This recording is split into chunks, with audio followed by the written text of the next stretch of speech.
Games can be a flexible medium of entertainment in the sense that each player can have a different experience from the same source, and most of the time that experience is influenced, if not governed, by the time you spend playing that game. Sure, some of us enjoy spending dozens upon dozens of hours ticking every box and unlocking every trophy, but if those challenges aren't designed the right way, it can really sour the experience for completionists. And to that effect, here are 15 games that you should avoid completing to 100%. Please note that most, if not all of these games are really great in their own right, and 100% completion criteria isn't exactly indicative of the general experience of playing these games. With that out of the way, let's begin. Yakuza Zero.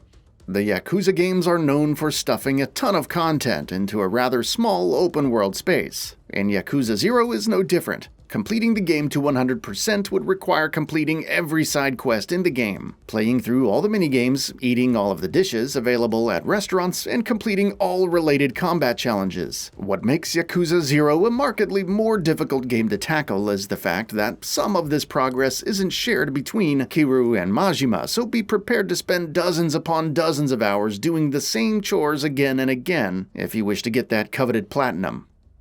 Batman Arkham Knight.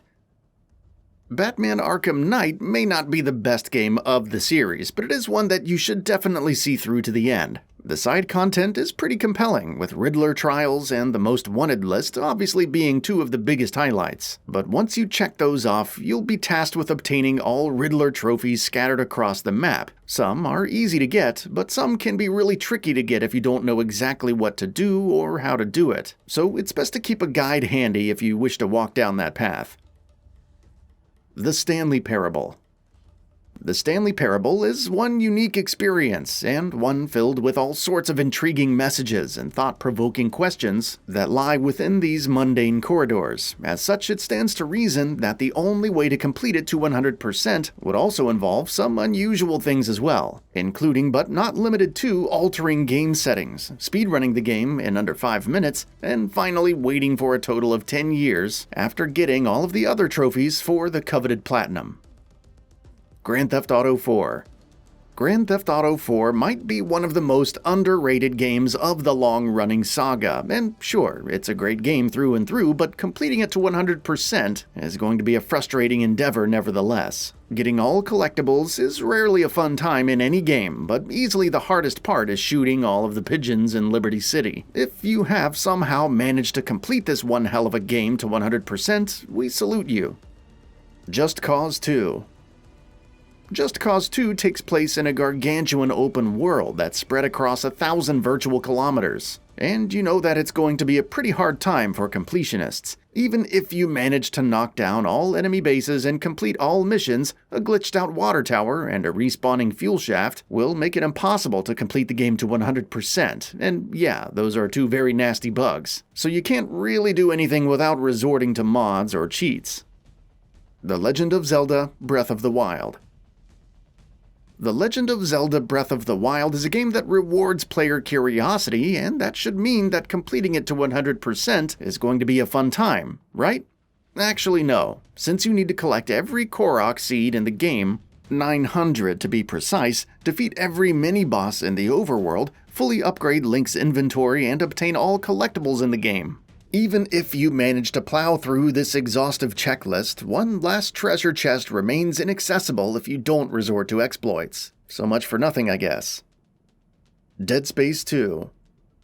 Dead Space 2 is perhaps the best game in the trilogy, and naturally players would want to spend more time with Isaac Clarke and his adventures after the credits roll. Thankfully, the game gives you a challenge list to work through, and once you do that, you can unlock the platinum for the game. Most challenges are pretty tough and can be completed with a bit of practice, but the hard to the core challenge is easily the most frustrating of the bunch. It requires you to complete the entirety of the campaign on the highest difficulty, and you can only get a total of 3 saves for this run. One wrong move, and you're back to the last save point, and this makes Dead Space 2 one of the worst games to see through to 100%.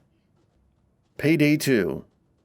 To get 100% completion in Payday 2, you will have to obtain all the achievements in the game, and this means over 1,000 achievements. Sure, some of them are easy to obtain, but some can be rather challenging if not frustrating. All in all, you're going to need a lot of time to tackle this game with an estimate of around 500-ish hours for 100% completion.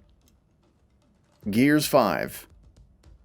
In keeping with the traditions of the first game, Gears 5 also features an extensive checklist of achievements that you need to get through to attain 100% completion, all while the single-player aspect of the experience is rather easy to complete. You will have to spend a lot of time grinding in multiplayer to check the required boxes, but the worst part is that you're going to need a dedicated group of friends to play with you to help you in this arduous journey. Crash Bandicoot 4, it's about time. Crash Bandicoot 4 is an amazing platformer with plenty of style and substance, and while it is only decently challenging if you only wish to roll credits, those aiming for the platinum are going to be flustered with the amount of feats you need to do for it. Each level has a total of 6 gems that need to be collected, and each of them is associated with specific achievement criteria, like getting through a level without dying. And then there are the brutal time trials, the inverted levels, and a ton of other stuff that you need for the 100% completion. Infamous. Despite its age, Infamous still holds up as a fun action-adventure game that you can enjoy to this date, but if you wish to achieve 100% completion, you're in for a rather hard time. On top of having to complete every story mission and side quest 2 times, one using good powers and another using evil powers, you need to fully upgrade your character for each loadout, take over all territories in the game, perform all stunts, and finally collect every blast shard in the game. It's a lengthy ordeal, and also a frustrating one. Pokemon Ruby and Sapphire. Completing Pokemon Ruby and Sapphire is a lot like most other entries in this long-running franchise. It's a matter of completing the regional and national Pokédex, but that's no easy feat since you're looking at 202 and 386 Pokemon respectively that you need to collect to achieve this feat. Sure, you could grind your way to the regional Pokédex, but to complete this national Pokédex, you need to obtain some of the most rare Pokemon from other versions. You could technically trade them in with your friends, but chances are, you're going to have to grind your way through those versions as well as to complete one national Pokédex. Metal Gear Solid 5: The Phantom Pain. Metal Gear Solid 5: The Phantom Pain lets you loose in a well-crafted sandbox with plenty of moving parts, and then challenges you to use your tools and abilities to bend those systems to your own will. It's a really fun time, and it's only natural that you might want to obtain all achievements in the game while you're at it, but that's where the fun can transform into sheer frustration, since you'll need to complete every mission with an S rank. Complete all side ops, get all blueprints, extract all animals, alongside a lengthy list of long endeavors. Hollow Knight.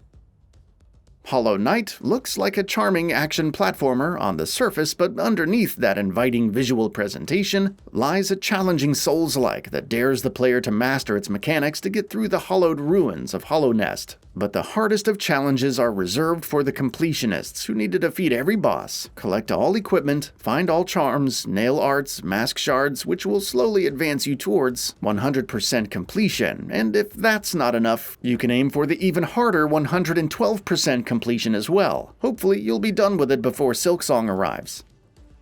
Returnal.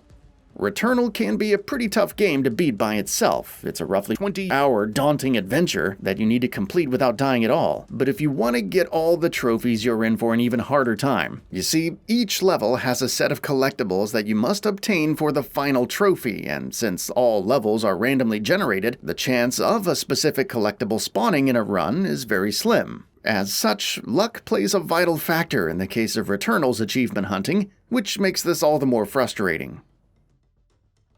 And that brings us to the end of the video. A quick request: we upload new videos every single day, and if you like what we're doing, please consider subscribing. It really helps us out. Also, don't forget to enable all notifications by clicking the bell icon so that you can receive daily video updates. Thanks for watching.